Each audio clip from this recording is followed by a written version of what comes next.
Bonjour à toutes et à tous et bienvenue au sein du Salon de l'Agriculture dans À Travers Champs, l'émission de Fréquence ESJ. Et aujourd'hui au programme, nous recevons Danielle Simonet, la porte-parole de la France Insoumise, le parti de Jean-Luc Mélenchon. Elle passera entre les mains de Yanis Darras, Lucas Pierre et Garance Amespil. Encore au programme, nous recevrons deux artisans exposants au sein de ce Salon de l'Agriculture. Nous le savons déjà en plateau. Le premier qui est producteur, qui produit donc des pâtes à tartiner. Nous l'aurons dans quelques instants. Au sein de l'émission, nous recevrons également un boulanger qui travaille en Vendée, qui est au Salon de l'Agriculture et que nous recevrons dans quelques instants. Et il pourra nous proposer ses produits. Tout ça et bien plus encore pendant une heure au sein du Salon de l'Agriculture. Et ça commence maintenant.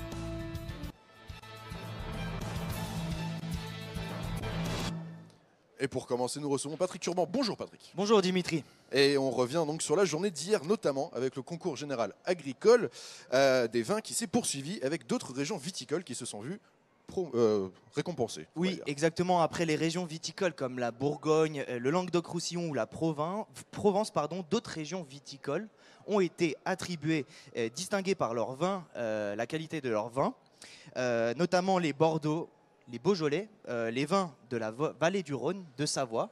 Beaucoup de variétés. Oui, beaucoup de variétés. Il y en a beaucoup encore de centre, de Pays de la Loire, du Jura et d'Alsace. Donc on fait un petit tour de France. Oui, c'est ça. Et tous, c'est ça, exactement. Ils sont venus compléter une liste déjà conséquente. Tous ont connu leurs résultats.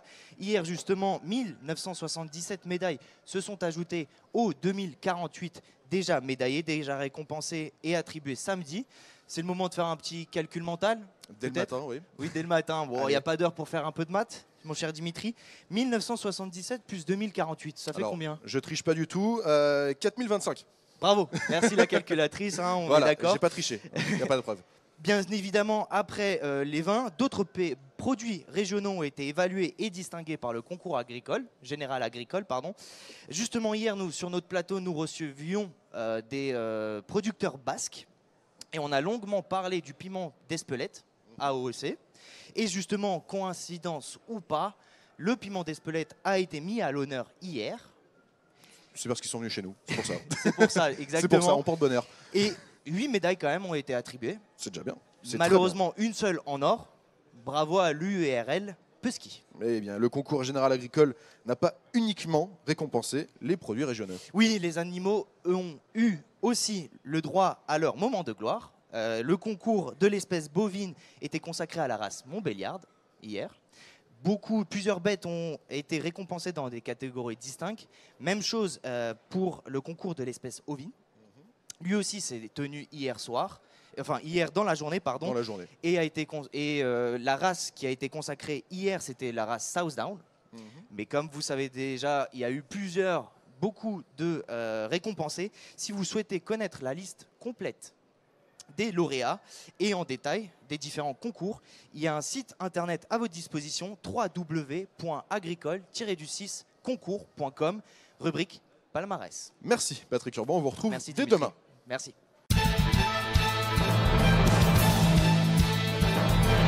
Je vous le disais au début d'émission, nous avons Romain Chollier avec nous. Bonjour. Bonjour Dimitri. Merci d'être avec nous au sein de ce plateau de À Travers Champs. Vous proposez plusieurs produits. Déjà, question assez simple, d'où viennent ces produits et d'où venez-vous? Alors on fabrique en Lozère, on est en bord d'autoroute A75, sur la sortie 41 tout simplement. Lorsqu'on descend sur le bord de mer à partir de Paris, vous sortez à la sortie 41 et rendez-nous une petite visite. On vous fera visiter la production et je vais vous expliquer dans quelques instants tout ce que je produis. Justement, expliquez-nous quels sont vos produits, qu'est-ce qu'elles ont de particulier? Alors on a relancé la production d'une barre chocolatée qui s'appelle Malakoff, qui a été créée par un Stéphanois, le chocolatier confiseur de Napoléon III, qui en 1855 a créé cette confiserie pour rendre hommage à la bataille de Malakoff gagnée par le général MacMahon. Donc on a relancé cette confiserie de 160 ans d'histoire, donc au chocolat au lait, puis 6 autres variétés, au sucre pétillant, à la feuilletine, aux éclats de caramel. On a un format également plus petit, en format de 7 grammes, en format café bord de tasse par exemple. Et surtout, ce qu'on sait vraiment admirablement bien faire, ce sont des pâtes à tartiner, puisqu'on est leader européen sur le nombre de références qu'on sait travailler. Donc on a 36 références de pâte à tartiner artisanales. Oui, ça en fait quelques-unes quand même, ça fait un bon petit nombre. Vous pouvez en citer quelques-unes par exemple? Alors là, je vous ai rapporté par exemple la violette, la framboise. Avec les agrumes, vous allez avoir le yuzu, la mandarine, la fève tonka qui est une fève du Brésil.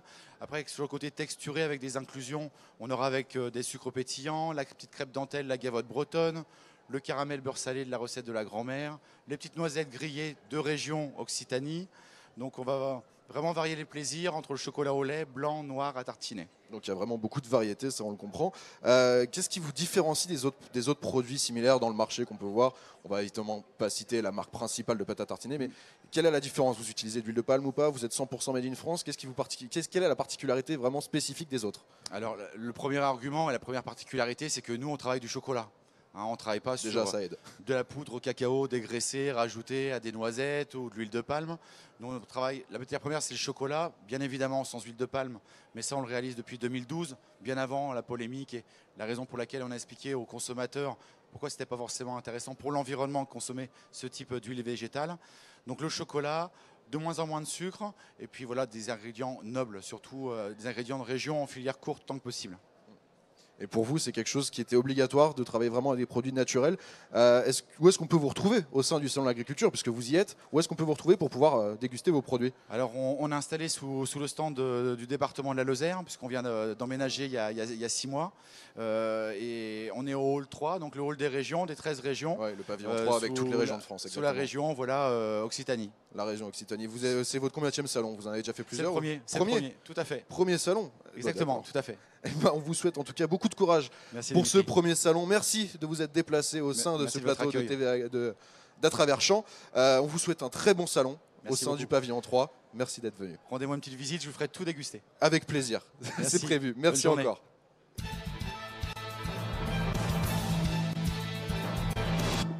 Et bonjour Jérémy. Bonjour à tous. Bonjour Jean-Paul Ébrard, bienvenue dans votre plateau.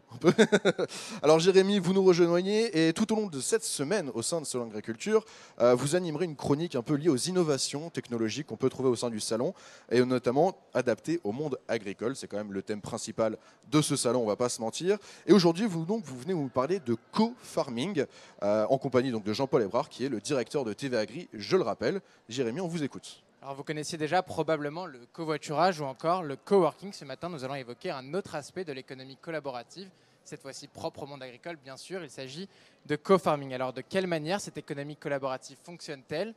Plusieurs plateformes Internet dédiées au co-farming ont récemment vu le jour et proposent aux producteurs comme aux consommateurs de partager un certain nombre de choses, de partager leur matériel déjà, de partager leurs connaissances aussi, voire même de partager leurs parcelles. L'objectif est simple, inventer de nouvelles formes d'organisation des agriculteurs pour une meilleure compétitivité. Jean-Paul Ébrard, je me tourne désormais vers vous. Vous êtes cofondateur de la plateforme de co-farming WeFarmUp et également président de l'association internationale de co-farming. Alors, est-ce que vous considérez que le secteur de l'agriculture avait lui aussi besoin de s'insérer dans l'ère de l'économie collaborative en quelque sorte? Alors, tout à fait. Il faut que je vous explique ce qu'est le co-farming. Le co-farming, c'est l'utilisation du numérique pour aider les agriculteurs à développer de plus en plus d'entraide. L'entraide, c'est pas nouveau. Les agriculteurs, depuis des décennies, ils s'entraident, mais uniquement avec leurs voisins de terre, c'est-à-dire vraiment leurs voisins juste à côté de leur exploitation. Aujourd'hui, grâce au numérique, il est possible d'aller entrer en contact avec différents voisins qui peuvent être à 10, 20, 30 km et de pouvoir partager des ressources, partager un tracteur, partager des services. Surtout quand on voit le prix d'un tracteur. Exactement, le prix d'un tracteur a doublé en 20 ans, donc c'est énorme. Donc aujourd'hui, comme on ne veut pas tous avoir des fermes de 3000 hectares comme peut-être dans les pays d'Europe de l'Est, il faut trouver des solutions pour s'entraider et le numérique est vraiment un levier intéressant. Et donc justement, l'ancêtre un peu de ce co-farming, c'était les coopératives agricoles. Est-ce que vous pensez que ce co-farming vient concurrencer ces coopératives ou au contraire les revitaliser en quelque sorte? Alors, elle va les compléter, c'est-à-dire que chaque fois qu'il y a eu des difficultés économiques, les agriculteurs, ça fait des années, des décennies, voire des siècles, ils ont des difficultés économiques qui se posent devant eux. Et chaque fois qu'il y a eu ces difficultés économiques, c'est toujours l'organisation entre les hommes, entre les agriculteurs, qui a permis de les solutionner de façon durable. Quand il y a eu par exemple le krach boursier aux États-Unis en 1929 qui s'est transmis à l'Europe et qui a fait chuter les cours des céréales, ils ont inventé les coopératives, qui est une forme d'organisation entre agriculteurs. Quand au lendemain de la guerre de 1900, donc la Seconde Guerre mondiale, il a fallu faire l'acquisition de matériel pour pouvoir produire plus et nourrir la France. Ils ont inventé les CUMA. Mais aujourd'hui, il y a le numérique, un outil puissant qui permet à nouveau aux agriculteurs d'atteindre un stade supérieur d'organisation et de pouvoir s'entraider grâce à leur téléphone, grâce aujourd'hui au digital. Et est-ce que vous pensez que la révolution Internet, qui est en marche depuis le début du XXIe siècle, va forcément entraîner une nouvelle révolution agricole et en d'autres termes, est-ce que le monde agricole doit vraiment se réinventer aujourd'hui? Alors, c'est vrai qu'on a été les pionniers en France avec WeFarmUp, vous l'avez dit, à inventer un peu ce mode d'entraide appliqué à l'agriculture, pas de façon globale, ça se fait dans plein de secteurs, mais dans le domaine agricole, c'est vrai que c'est nous qui l'avons développé. En seulement 1 an et demi, en seulement peut-être 2 ans, il y a aujourd'hui une 50aine de plateformes dans le monde qui font du co-farming. En Inde, par exemple, il y en a 3 en Afrique et il y en a une qui est très importante, qui se développe sur 4 pays. En Europe, il y en a partout, chaque semaine, il y a des nouvelles plateformes qui naissent. Pourquoi? Certainement parce qu'elles permettent quelque chose d'utile, l'entraide entre agriculteurs grâce au numérique. Et est-ce que finalement le risque, c'est pas que le co-farming ne s'adresse qu'aux jeunes agriculteurs, entre guillemets, et est-ce qu'il n'existe pas une forme de réticence des plus anciens vis-à-vis de cette nouvelle forme d'économie collaborative qui se développe? Parce que vous pensez que les vieux sont ringards, j'ai bien compris.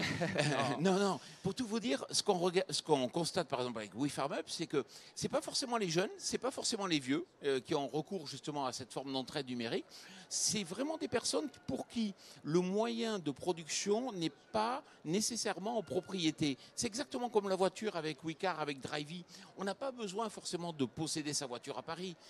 Alors c'est vrai que les jeunes sont moins sensibles à la propriété et plus sensibles à l'usage, mais on voit que au-delà des générations, ce qui est important, c'est de se dire aujourd'hui, je n'ai pas envie de mettre tout mon argent dans un tracteur, j'ai surtout envie d'être capable de vivre de mon métier, de dégager un revenu et de pouvoir rembourser les emprunts. Parce qu'une fois que vous avez remboursé les emprunts, ce qui reste, c'est ce qui vous permet de vivre. Romain Cholier, est-ce que vous pensez que le co-farming, c'est l'avenir, entre guillemets, qui pourra aider l'agriculture qui est en difficulté en ce moment?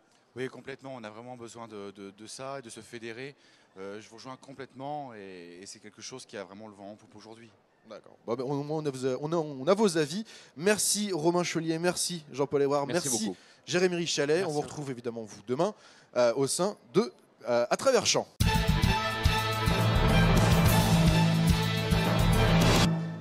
On va se retrouver dans quelques instants avec Antoine Bourlon, mais également avec notre second artisan boulanger qui nous rejoindra, un autre exposant qui viendra sur le plateau avec nous. Je vous rappelle également que dans quelques instants, nous recevrons Daniel Simonet, la porte-parole du parti de la France Insoumise, le parti de Jean-Luc Mélenchon. Et je vous rappelle qu'elle passera entre les mains de Yanis Darras, de Lucas Pierre, mais également de Garance Amespil. On se retrouve dans quelques instants. À tout de suite.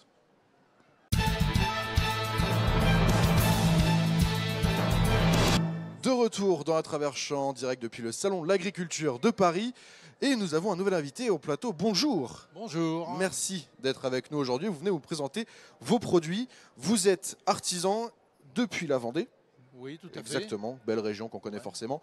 Quels sont vos produits? Vendez-les-nous. Alors, donc, les produits vendéens que nous avons amenés, donc, ce sont de la brioche, forcément, Forcément. de la gâche, plus particulièrement du fion, donc, ou flan maraîchin, du préfou et des botreaux, puisque c'est la saison des beignets de carnaval. Donc en Vendée, on les appelle botreaux, tourtisseaux ou foutis-maçons. D'accord. Et Voilà. quelles sont les particularités de ces produits, justement?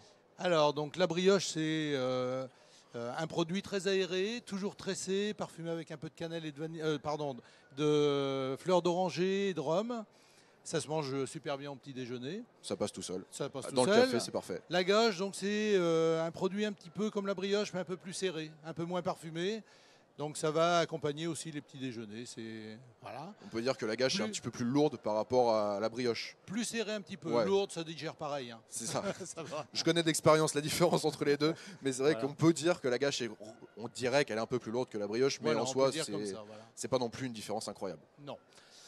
Après, donc, je vais vous parler du flan maraîchin ou du fion. Donc là, c'est très spécifique au nord-ouest de la Vendée. C'est un flan basé sur des œufs au lait, parfumés eux avec de la cannelle et de la vanille, ou cannelle et fleurs d'oranger, suivant les familles. La pâte est particulière puisque c'est un échaudé. Donc une pâte que l'on met en forme dans un moule et que l'on va faire bouillir. On va la faire sécher ensuite 48 heures et elle va servir de fond de gâteau pour repasser au four en fait. D'accord. Et ça Voilà, prend combien de c'est- temps à peu près à être fait? Comment? Combien de temps de préparation pour la faire, pour qu'elle Alors soit la idéale? pâte, il faut, c'est pas très très long, mais il faut une petite demi-heure. Après, donc il faut attendre 48 heures, donc il faut un peu de patience. Oui, ça se Et fait puis pas en 10 ensuite, minutes. donc voilà, il faut faire cuire, attendre que ça refroidisse. Et c'est excellent en fait. C'est Voilà. excellent. Bon, Ça va en tout cas, ressembler, c'est un peu cousin germain des pastéis de nata qui sont assez connus, des petits gâteaux portugais en fait. où est-ce qu'on peut vous retrouver au sein du salon? Au Alors, pavillon 3, qui est évidemment le pavillon des Voilà, régions, dans la région Pays de Loire. Pays de Loire. Voilà, et donc on a notre stand avec tous ces produits. Et vous proposez d'autres produits en plus de cela. On imagine que vous n'avez pas pu amener tout votre Non, on a pavillon. de la foisse, donc bien sûr il y a le préfou à l'ail qu'on mange à l'apéro et les petits beignets de carnaval Botro chez nous, donc des petites pâtes qui sont frites dans l'huile et donc qui se mangent à cette période-là. Voilà. À cette période. Voilà. C'est votre combienième salon de l'agriculture? Au moins le 12e. 12e. Oui. Toujours de retour au sein du salon. Toujours, voilà. Donc il y a des gens qui sont devenus nos clients sur Paris et beaucoup de gens de Paris qui viennent en vacances en Vendée, puisqu'on est un département touristique, et qu'on va retrouver sur les marchés ou dans notre boutique. Et si on veut vous retrouver en Vendée, où est-ce que vous êtes situé? Alors sur les marchés de La Roche-sur-Yon et du sud Vendée, et à notre boutique sur le lieu de production en fait. Très bien. Voilà. Eh bien, merci beaucoup d'être venu en direct Mais de rien. de notre plateau pour la Avec proposition de vos plaisir. produits. On vous souhaite un très bon salon et à très bientôt pour une dégustation. On viendra vous voir, vous inquiétez pas. Merci beaucoup. Merci d'être venu.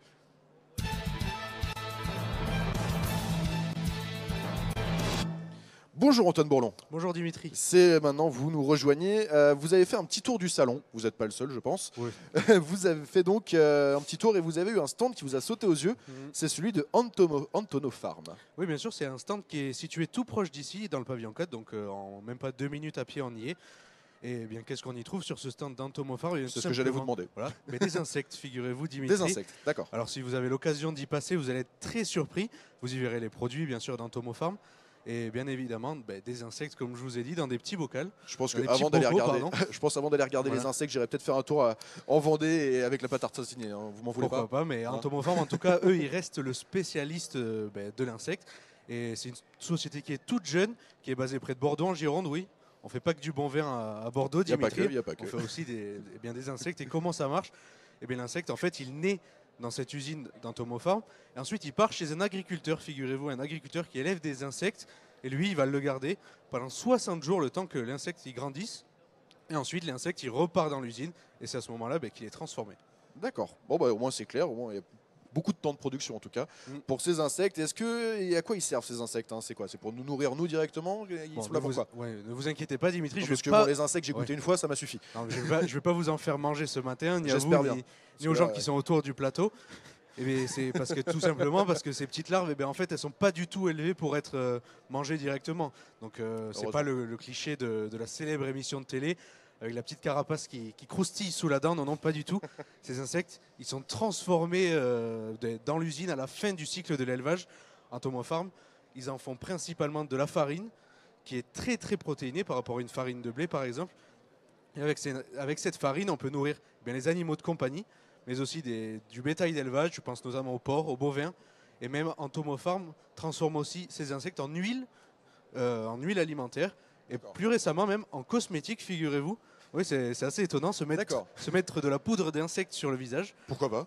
Pourquoi pas, oui, Ça exactement. peut être une idée. Ça peut Voilà. être une idée. Donc, Clairement. pourquoi pas. Et en plus, cette matière première qui est toute nouvelle, c'est tout récent, qu'on produit de l'insecte pour créer de la farine. Eh bien, c'est une matière qui ne nécessite pas de produits chimiques. Donc Donc 100% naturel en voilà, plus. donc c'est assez écologique finalement. Mais par contre, aujourd'hui dans la législation, ça ne permet pas de consommer à l'homme. Donc comme je vous disais, on peut nourrir des animaux, mais aujourd'hui pas de l'homme. Mais peut-être qu'un jour, avec l'évolution des lois, on pourra peut-être manger de la baguette à la farine d'insectes ou même peut-être un jour de la brioche vendéenne.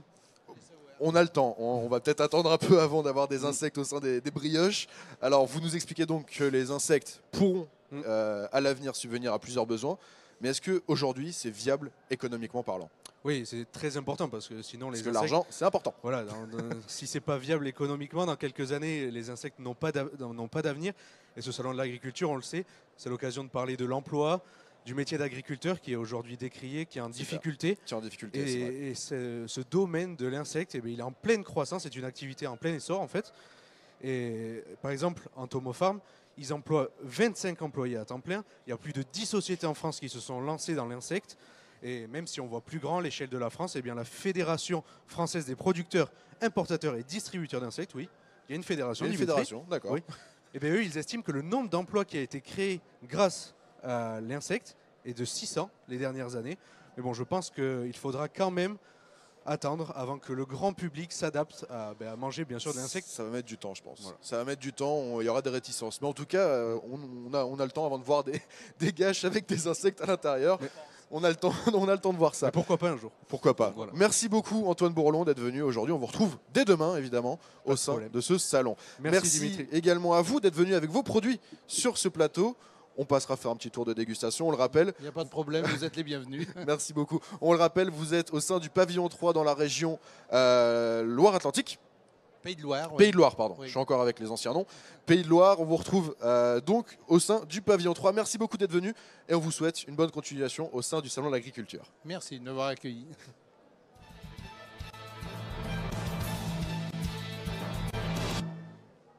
On se retrouve dans quelques instants avec l'interview de Daniel Simonet par Lucas Pierre, Garance Amespil et Yanis Darras. Vous pouvez poser vos questions en direct sur le Facebook Live, je l'ai sous les yeux. Vous pourrez vous poser vos questions à Daniel Simonet. On lui posera directement. Vous pouvez même réagir à l'émission sur les réseaux sociaux avec le Twitter et le Facebook sur le hashtag FréquenceEJ et le hashtag à travers champ.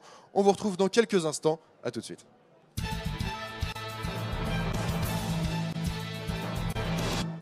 De retour dans À travers champ et nous avons notre invité. Bonjour Daniel Simonet. Bonjour. Merci d'être avec nous. Je rappelle, vous êtes porte-parole du parti de la France Insoumise. Alors, je suis oratrice nationale de la France Insoumise, Oratrice qui est nationale. un mouvement citoyen et pas un parti. D'accord, très Voilà. bien. Bonne précision.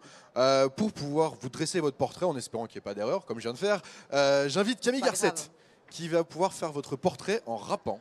C'est la Oui. petite particularité J'ai hâte de voir ça. de Camille, qui fait le portrait des différents invités en rappant. Donc on va pouvoir l'écouter avec son rap sur vous.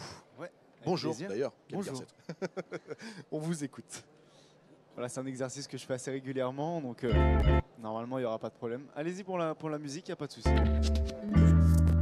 Thai beats. Vous me direz après s'il y a des erreurs. Fresh boys on the track. À peine sorti du lycée que vous êtes déjà engagé. C'est au sein du PS que votre carrière a débuté. Une gauche frondeuse limite révolutionnaire. Vous vous dressez contre le FN à la fac de Nanterre. Après vos diplômes ainsi que vos formations, vous devenez professionnel, conseillère d'orientation. C'est en Seine-Saint-Denis que vous exercez la profession. Moi aussi je viens de là-bas, soyons fiers de nos régions. Avec l'âge vous avez viré vers la gauche doucement. Jean-Luc Mélenchon vous a séduite apparemment dans une gauche plus modérée. Pendant les années 90, c'est au début 2000 que vous devenez une insoumise. Outre votre carrière politique, il y a des causes que vous soutenez, comme le parrainage des lycéens qui sont sans papier. Femmes combattantes, vous vivez pour vos idées, mais oui c'est pour la politique que vous êtes né au Conseil de Paris. Depuis maintenant 2008, votre âme de battante est toujours dans votre vie pour parler de son parti. Pas besoin de banderole, de la France Insoumise, vous êtes devenu la porte-parole. Et... Merci Camille Garcette. Vous pouvez applaudir. Merci beaucoup. Mais de rien. Merci, merci, merci beaucoup. Du coup, Pas d'erreur, c'est bon? pas d'erreur, à part peut-être part si j'ai porte-parole. entendu Oui, à part voilà, le, voilà, porte-parole. c'est le titre Voilà. J'ai été un peu porte-parole. Voilà. faussé, Mais mais c'est vrai voilà. que vous avez fait référence à la question de la bataille Exactement. pour la régularisation des lycéens sans papier. Et c'est hélas une bataille que je poursuis encore Bien, je vous aujourd'hui souhaite, et qui, c'est une et très qui est loin bonne d'être écoute. gagnée et qui, voire même, s'aggrave. Bah, je vous souhaite un bon combat et voilà. Merci beaucoup. Merci à vous, Merci à Camille vous. Garcette. On vous retrouve dès De rien. demain, évidemment, Oui, bien au sûr. sein de cette émission. Exactement. Merci Camille. J'invite à présent Yanis Darras à me rejoindre. Bonjour Dimitri. Bonjour Yanis. Bonjour Daniel Bonjour. Simonet. Alors, le premier week-end donc, de cette 55e édition du Salon de l'Agriculture de Paris aura été marqué par le passage du président de la République dans un contexte particulièrement tendu entre le gouvernement et les agriculteurs. La situation n'est pas forcément la meilleure. Yanis, C'est vrai. je vous laisse débuter. Je débute. Le président de la République sifflait pendant son passage. Est-ce que c'était mérité? Bah, écoutez, il y a plein de difficultés pour les agriculteurs, pour les paysans. Il faut savoir qu'il y en a un très grand nombre qui gagnent à peine 370 € par mois. Vous avez un nombre de suicides chez les paysans qui est extrêmement élevé par rapport aux autres professions, parce qu'il y a une situation catastrophique. Et c'est vrai qu'on a le sentiment que ce gouvernement, comme les précédents, finalement, n'a pas envie de repenser la question du modèle agricole. Et Pourtant, des mesures ont été annoncées il y a quelques jours oui, déjà. mais en fait, le cœur du problème, c'est quoi? Le cœur du problème, c'est bien souvent la problématique du libre-échange. Regardez, en ce moment, l'actualité, elle est par rapport à cet accord entre l'Union européenne et le Mercosur, qui finalement est un accord de libre-échange, qui va risquer quoi? De provoquer finalement l'arrivée de beaucoup de viandes qui ne sont pas produites dans les mêmes conditions. Mais ça ne peut pas avoir des effets bénéfiques pour nos agriculteurs, ce libre-échange aussi? Écoutez, quand vous avez un libre-échange, ça veut dire que vous avez une concurrence très forte avec des conditions, des exigences en termes de production qui ne sont pas les mêmes. En France, on est attaché à la fois des normes sociales et des normes environnementales. Regardez, on se bat contre le glyphosate. Justement, c'est ce qu'on peut vendre peut-être dans les États du Mercosur. Si vous mettiez en place, au lieu d'une politique de libre-échange, une politique de protectionnisme solidaire, ce que nous défendons au niveau de la France insoumise, eh bien, à ce moment-là, on peut dire qu'il n'y a pas de production qui rentre dans le territoire français si ça ne respecte pas un certain nombre de normes sociales et environnementales que nous fixons. Et aussi, nous estimons que si nous avons une production suffisante à notre consommation, eh bien, ce n'est pas la peine de faire venir d'autres produits, ce qui permettrait de réduire l'impact écologique, l'empreinte carbone du transport. C'est-à-dire, on ne peut pas avoir un discours qui est de dire consommons localement et en même temps avoir une politique dans la logique du libre-échange qui va totalement à l'encontre de cela. Oui, mais pour revenir à Emmanuel Macron, justement, il est resté quand même 12 heures sur le salon, c'est un record. Mais oui, quel com! Attention, génial, le président Macron est celui qui a resté le plus longtemps sur le salon. Est-ce qu'on peut lui reprocher justement de rester autant de temps sur le salon? Non, pas du tout. Mais soyons pas dupes. À la rencontre des exposants. Est-ce que c'est pas un mal? Soyons pas dupes de l'effet de com qu'il y a derrière tout ça. Je veux dire, on a tourné en boucle tout le week-end, toutes les chaînes d'information sur le fait que Macron était celui qui était resté le plus longtemps sur le salon. Bah, écoutez, il a que ça à dire aux paysans, c'est que moi je suis resté le plus longtemps sur le salon. Je pense que les agriculteurs, les paysans aimeraient bien du concret et pas simplement ce genre d'effet de com. Et le concret, c'est sur la question Mercosur, c'est sur la question aussi, vous savez, des terres agricoles classées... rachetées par des États. Alors il y a ce problème-là de la propriété des terres agricoles. Est-ce qu'on les laisse se faire acheter par des intérêts privés? Et puis il y a aussi la carte des terres agricoles défavorisées, qui aujourd'hui est en train d'être dessinée.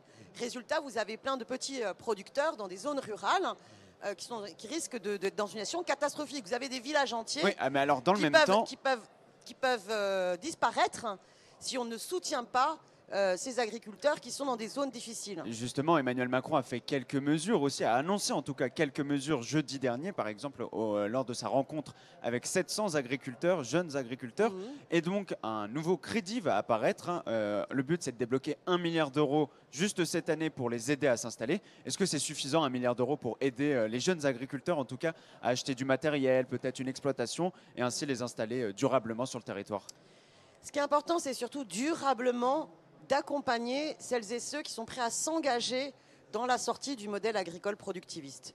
Aujourd'hui, nous avons besoin de repenser le modèle agricole pour permettre aux paysans, d'abord, de vivre avec le juste prix de ce qu'ils produisent. Donc c'est pour ça qu'il faut avoir enfin la possibilité de fixer les prix et sortir de cette concurrence libre et non faussée dans l'Union européenne et cette concurrence avec que ce soit le Mercosur ou que ce soit le CETA, pour que les agriculteurs déjà soient payés leur litre de lait, ce qui leur coûte et qu'ils puissent mais ça existe maintenant, ce sont des petites coopératives déjà. Justement, ça n'existe pas. On pas. peut acheter local. Le prix fixé... On n'est plus obligé de passer par les supermarchés. Le prix fixé du lait, de la viande ou des céréales n'existe pas, puisqu'on est toujours dans la concurrence et dans la loi du marché, premièrement.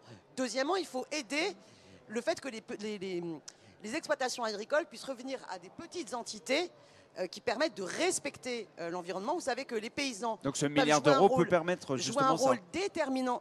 Il faudrait l'orienter là-dessus, ce qui n'est pas le cas, ce qui n'est pas garanti. Ah bah si, justement, ils ont fait une annonce sur un plan bio, justement, un plan bio qui permettra d'ici 2022 de mettre 15% des terres, des surfaces agricoles. Sachant que les premières mesures qui ont été prises auparavant ont été justement une réduction des aides au bio pour les petits agriculteurs. Ils ont été transformés en tout cas. Donc il faut absolument qu'on puisse passer au concret.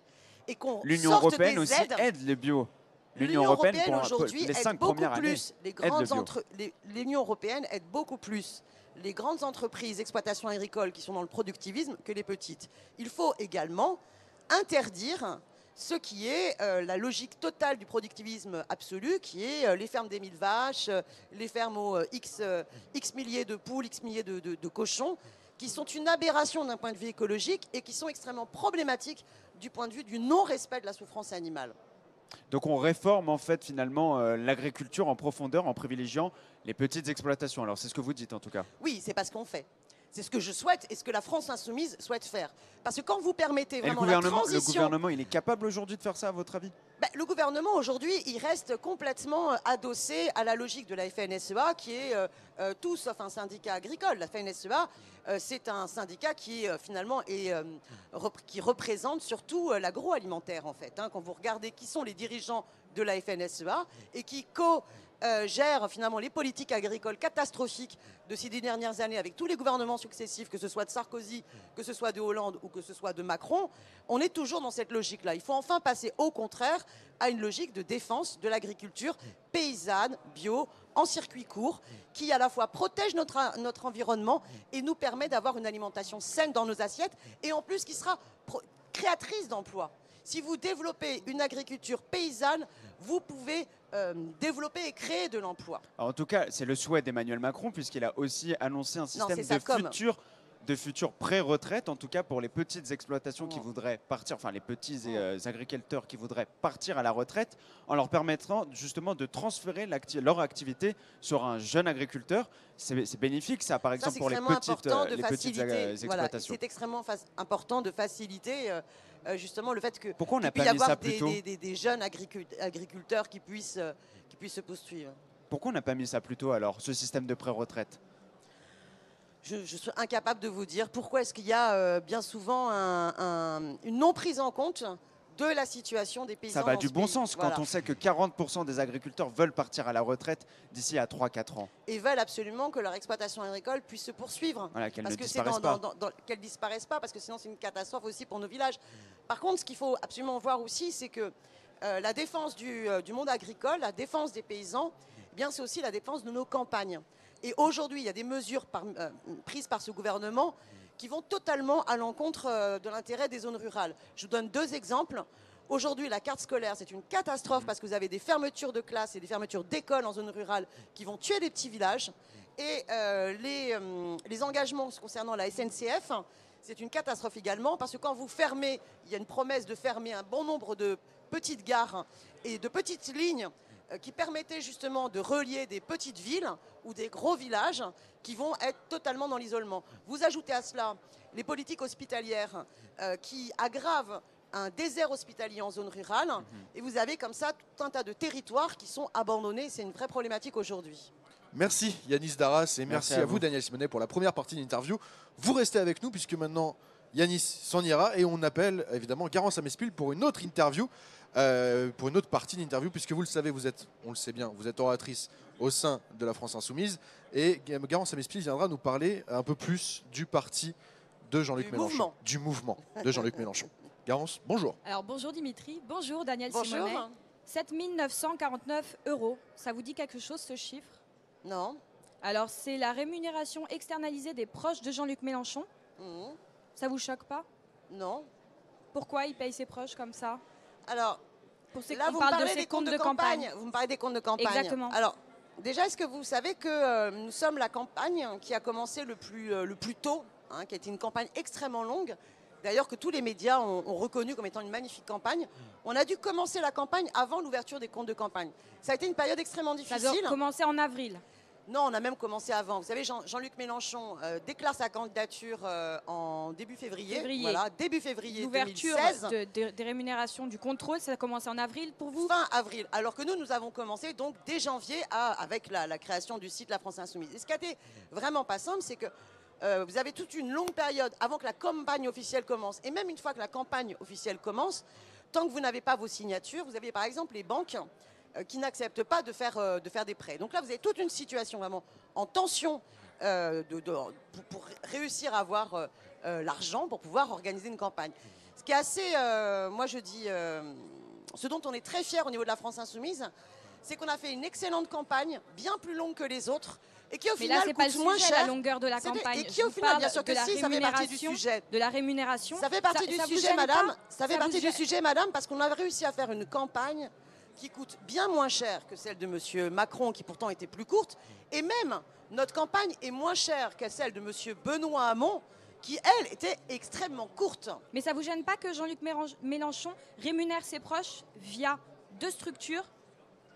Non, On parle parce de que- l'ère du peuple non, qui est une Non, association. absolument pas. Ça me choque absolument pas qu'il ait, C'est ses amis, rémunéré des amis de Jean-Luc Mélenchon par le qui biais d'une dirigent autre ces deux- structure. ces On deux avait structures. besoin, mais on avait besoin d'une autre structure pour justement créer les conditions d'une campagne qui Vous commence pouviez pas trouver les fonds avant. ailleurs?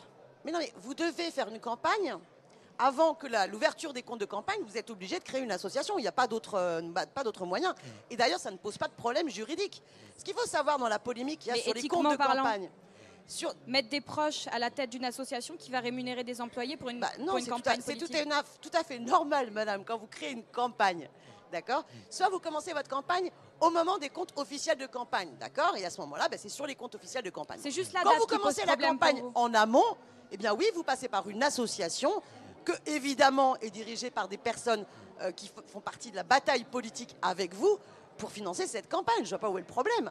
Par contre, ce qui est assez étonnant, c'est que vous avez toute cette polémique-là sur les comptes de campagne qui intervient au moment où il faut faire absolument diversion sur, là, pour le coup, des irrégularités. Quand on dit irrégularité, c'est-à-dire problème juridique et fiscal des comptes de campagne de M. Macron, où vous avez là carrément des donateurs qui vont être poursuivis fiscalement parle et de d'un point de Jean-Luc vue Mélenchon, judiciaire. on parle de la Mais je campagne sais de bien. Jean-Luc Et vous Mélenchon. savez pourquoi Je on parle sais de que Jean-Luc vous faites une Mélenchon, madame? comparaison, mais on parle de Pourquoi est-ce Jean-Luc qu'on parle de Mélenchon. Jean-Luc Mélenchon alors que ces comptes de campagne ont été validés et qu'il n'y a aucune irrégularité? Le terme irrégularité veut dire irrégularité juridique, c'est-à-dire de choses interdites par la loi. Par exemple, ce qui est totalement interdit par la loi, c'est de ne pas tout déclarer vos dépenses. C'était le problème de la campagne de M. Nicolas Sarkozy, qui avait sous-évalué l'ensemble de ses dépenses parce qu'en fait, il avait explosé le plafond, ce qui est totalement illégal. Le problème de la campagne de Macron, c'est que, par exemple, vos donateurs ne doivent pas dépasser telle somme pour empêcher justement que les puissants puissent manipuler le politique, hein, ce qui est la définition même d'une logique oligarchique. Or, nous savons maintenant sur les comptes de campagne que M. Macron avait financé sa campagne avec un certain nombre de donateurs qui ont totalement déplacé le plafond. Mais là, moi, Et je vais pour- vous donner un exemple mais je- très mais simple. pour Je vais vous donner un cacher exemple très simple. et Bastien pour occulter Lachaud, ce problème-là, Bastien Lachaud, vous qui est parlez maintenant du député, reste. il avait été déclaré payé 30 000 euros par des journalistes Sur qui combien ont... de mois, madame? Sur toute la campagne. Donc c'est Voilà. pas beaucoup, vous êtes d'accord Et avec moi? les montants sont refacturés et ils atteignent presque 130 000 euros. C'est quoi une si grosse augmentation d'un coup là Et à votre 100 000 avis, euros. est-ce que, comment dire, dans le Mais moi, je comment vous dire, pose dans la le question, remboursement, pourquoi ils sont refacturés 130 000 euros alors qu'au départ, il était censé être facturé 30 ils 000 ont euros. répondu à toutes ces questions-là, madame. Maintenant, je vous pose une Mais question. votre réponse à vous, Je vais c'est vous poser quoi? une question à vous. Vous êtes étudiante en journaliste. Moi, je suis Vous êtes journaliste. étudiante. Les Est-ce que gens ne veulent vous pas êtes- mon avis. Ils Mais veulent le non, vôtre. non. Vous êtes journaliste, donc vous avez le droit d'avoir un libre arbitre. À votre Mais avis. je suis pas là pour donner mon Non, avis, non, je suis non, là pour vous avoir êtes votre là avis. pour permettre aux citoyens de se faire un libre arbitre. À votre avis, pourquoi il n'y a eu sur aucun plateau médiatique des questions posées sur les comptes de campagne de M. Macron? Pourquoi est-ce qu'il a pu bénéficier de grands donateurs qui ont déplacé les plafonds de dépenses? Je ne Pourquoi, suis à pas votre tous les avis, médias, madame. en tant que journaliste, oui, mais vous avez vocation à devenir journaliste, vous êtes étudiante. Donc, à votre avis, Mais ici, je pourquoi suis journaliste pour la TVA. majeure, oui, mais pourquoi la majeure partie des médias ont poursuivi le dossier sur Jean-Luc Mélenchon alors qu'il n'y a aucune irrégularité? Que ce que l'on reproche à nos comptes de campagne, c'est d'avoir bien déclaré l'ensemble de nos dépenses. Vous C'est-à-dire aimeriez d'avoir qu'en été fait, on fasse- totalement On transparent. parle des comptes de campagne de tout le monde. Vous On avez aimerait l'impression que bien- c'est de l'acharnement sur Jean-Luc Ben oui, Mélenchon? on a un peu le sentiment qu'il y a une manipulation de diversion où il faut absolument regarder la situation des comptes de campagne de Jean-Luc Mélenchon alors qu'il n'y a aucune irrégularité. Quand il y a des problèmes qui relèvent C'est de l'enfumage politique, c'est de l'enfumage médiatique pour oui, vous, tout non, ça? mais c'est clair, évidemment. Parce que vous avez une irrégularité, c'est-à-dire quelque chose qui est légalement interdit. Il est interdit qu'un donateur dépasse le plafond autorisé. Par contre, quand vous déclarez l'ensemble de vos dépenses de campagne, c'est ce qu'on vous demande, c'est-à-dire la commission, elle vous demande d'être le plus exhaustif possible, et ensuite elle évalue ce qu'elle rembourse ou pas. Donc la différence fondamentale qu'il y a là dans les dossiers différents, c'est que nous avons joué transparent, nous avons joué réglo. Alors, je vais vous parler d'un autre sujet maintenant, c'est le média. Oui, L'ancien continuons. On continue sur le média, voilà. Oui. La chaîne télévisée. J'espère que vous allez me parler de la campagne de la France Insoumise pour la sortie du nucléaire. Alors moi, je vais Vous pas allez avoir le permettre temps, un petit par peu exemple. Ah, c'est dommage. C'est Vous dommage. allez parler que des... Ah, c'est dommage. C'est étonnant. On a une émission Vous êtes que une d'une heure. étudiante en journaliste qui est là pour vraiment faire élever le niveau du débat. C'est-à-dire, vous n'êtes pas là Je prends pour faire avec comme, plaisir votre compliment, comme tous les Madame autres Simonet. médias qui sont là et qui ne traitent que des sujets qui permettent de dénigrer. Voilà. Pas vraiment pour élever le niveau de conscience. Alors du coup, je vais Donc, vous parler du de média. la campagne sur la sortie du nucléaire. Ben, moi, je vais vous parler du Alors, média. elle a Je lieu voulais du vous 11 au demander, 18. Est-ce que vous savez ce qui Du s'est 11 passé au 18 mars, madame. C'est important. Oui, Du c'est 11 au important 18 aussi. mars, vous aurez une votation citoyenne sur la question de la sortie du nucléaire. Alors, le média, il y a Aude Rossigneux, qui était l'ancienne présentatrice, qui a été donc remerciée. Est-ce que vous savez ce qui s'est passé au sein du média? Alors, moi, j'ai vu le message de Gérard Miller, qui explique qu'elle n'a pas du tout été licenciée, que C'était sa la fin période de sa d'essai... période d'essai, c'est ça? Exactement, c'était la fin de sa période d'essai. Donc, à ce moment-là, eux, ils ont une logique au niveau du média qui est de dire, on ne va pas faire comme tout le monde. Vous avez plein de médias, vous avez la star du JT. Et il y a une star du JT avec une véritable hiérarchie entre la star du JT et l'ensemble des autres journalistes. Eux, ils veulent que ça tourne au niveau du JT. Et donc, ils ont C'est la proposé... vraie volonté du média, c'est de faire tourner les journalistes pour qu'il n'y ait pas Exactement. une pole Pour qu'il n'y ait position. pas une différence hiérarchique et une starisation, et qu'au contraire, on soit dans un cadre beaucoup plus collégial. Bon, elle n'a pas souhaité visiblement rentrer dans cette logique-là. Il lui avait par ailleurs été proposé C'est un de faire problème d'autres- d'ego, vous pensez? De sa part, peut-être? Je ne connais pas suffisamment bien. Vous savez, le média, il est indépendant de la France Insoumise. Donc, il est évidemment dans une logique qui est de valoriser les insoumissions et d'avoir une autre conception médiatique, journalistique que celle de l'idéologie dominante que vous avez dans une grande partie des médias et dont il faudra vous-même d'ailleurs savoir vous extraire. Je vous le souhaite en tous les cas pour votre propre émancipation. Mais là, on est dans le média, sur l'affaire Rossigneux, sur un décalage complet entre ce qu'elle a pu dire dans sa lettre et vous avez l'intégralité de la rédaction qui a communiqué hier soir pour dire que eux, vraiment, ils se retrouvaient absolument pas dans les éléments de la lettre de Madame Rossigneux. Ils trouvaient qu'il y avait une super bonne ambiance de travail, qu'on était vraiment respectés chacun dans sa singularité journalistique et que en aucun cas ils se retrouvaient dans une logique de pression type Bolloré comme Madame Rossigneux pouvait le décrire. Merci Garance Amespil et merci à Et vous. Madame la journaliste, je vous invite à une chose. Regardez les nouveaux chiens de garde ou lisez ce livre. C'est extrêmement important parce que ça vous permet d'avoir aussi un esprit critique. Un journaliste, je prends c'est un votre conseil. magnifique. Je prends votre conseil, Exactement. évidemment. Le métier de journaliste, vous savez, c'est un métier aussi important pour notre démocratie que celui d'instituteur. Bien sûr. Parce que vous êtes là pour contribuer à la formation de l'esprit critique des citoyens. Mais pour avoir cette formation d'esprit critique des citoyens, il ne faut pas simplement, par fainéantise ou par mimétisme, recracher en boucle la même ligne éditoriale des C'est médias un dominants. conseil que Garance Amespil prends prendra avec avec plaisir. un conseil de lecture. Merci à vous Garance Amespil. Merci à vous.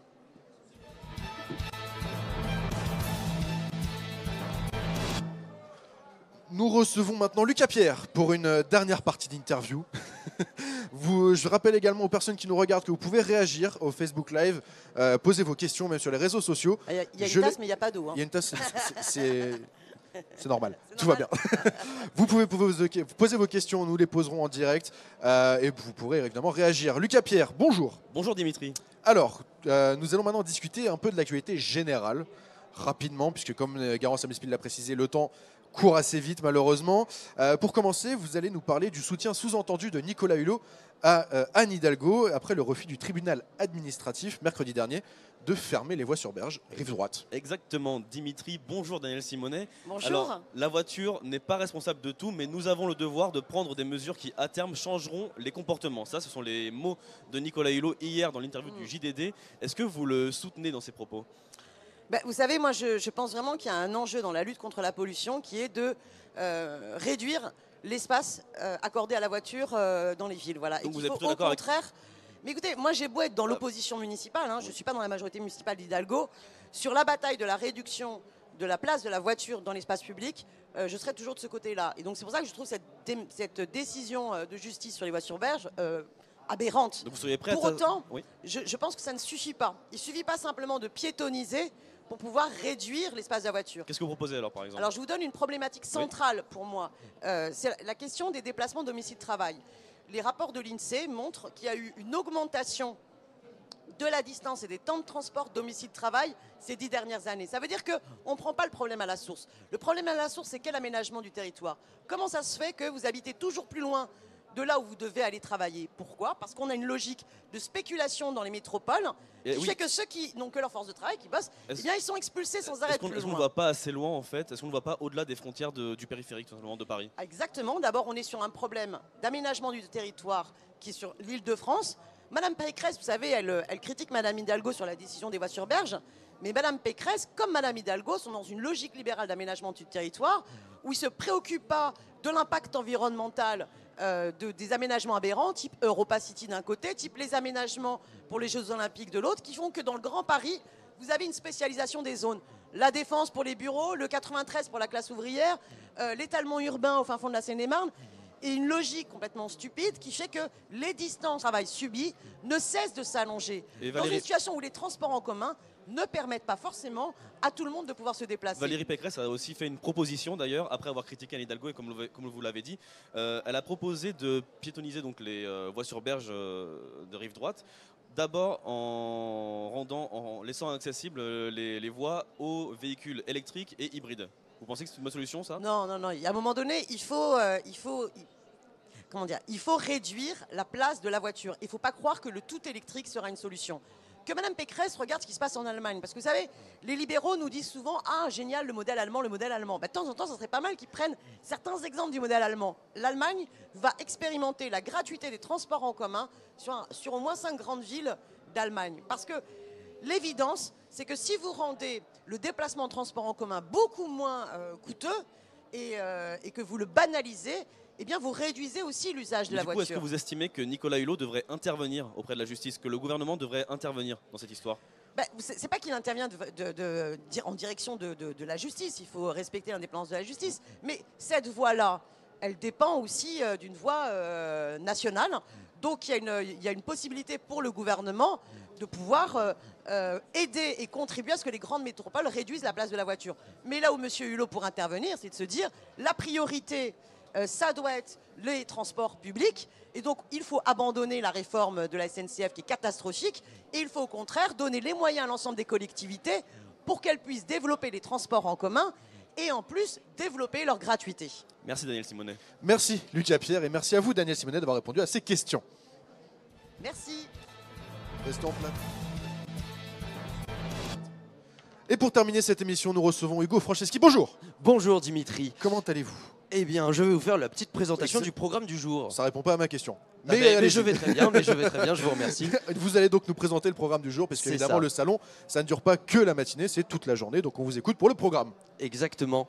Si le passage d'Emmanuel Macron samedi au salon de l'agriculture a généré tout un fracas, eh bien certains de ses ministres, on peut considérer qu'ils savent se montrer plus discrets. C'est le cas notamment de Stéphane Travert, ministre de l'Agriculture et de l'Alimentation, qui s'est rendu à 8h30 ce matin au stand Ferme de France, ici, au pavillon numéro 4. Et à 9h, il était également au pavillon numéro 1, au stand Faire France cette fois-ci. Des visites qui lui ont servi d'échauffement avant sa présentation de la bioéconomie prévue pour 13h30, juste derrière nous, à quelques mètres de ce plateau, au stand du ministère de l'Agriculture. On est bien placé, donc si la visite du ministre est moins couverte que celle du président, c'est aussi qu'aujourd'hui, il y a une compétition assez grande au niveau des ministres. Tout à fait, Dimitri. Le concours général agricole se poursuit avec les vaches et les moutons.